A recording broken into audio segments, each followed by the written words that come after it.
The common wasp is not exactly a welcome visitor anywhere, but in New Zealand it's not just a pest, but an environmental threat.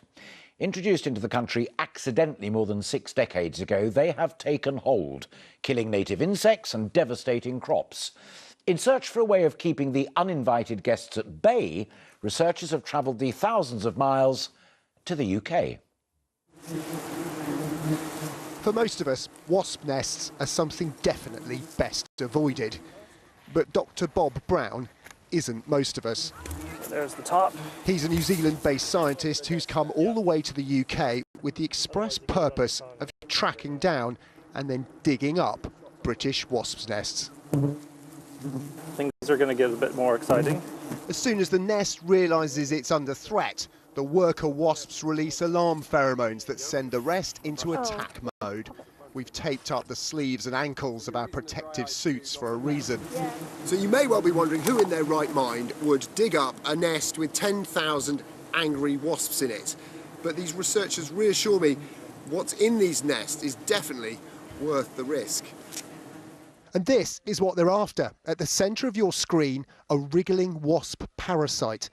They're the larvae of certain hoverflies that have evolved to evade the watchful eyes of worker wasps and feed on their defenceless young. You can see here swaddled in the nest chambers. Here's some of the... Oh yeah, I can see the larvae. Yeah, so these larvae will have killed at least 2 wasp larvae. And that's precisely why Bob Brown is here, to take these killer parasites back to New Zealand. Immigrant English wasps are now a major scourge down under.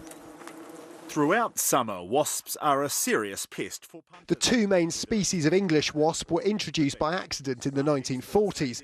Without natural enemies, their nests are much bigger, and there's far more of them. Yeah, they're a massive problem in New Zealand. It's the worst invasive invertebrate that we've got. Things like forestry will shut down in certain areas for up to months at a time. The wine industry, they've late harvest grapes, the wasps will go in and have a feed on those.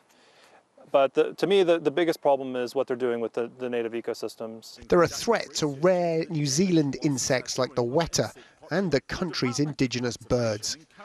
But Dr. Brown's visit also benefits British scientists trying to understand the ecology of our wasps. Bob has taught us how to safely and successfully dig up these wasp nests. From one colony we can get material that allows us both to address different questions that we're interested in. So risking a few stings to dig up a wasp nest is a scientific double whammy.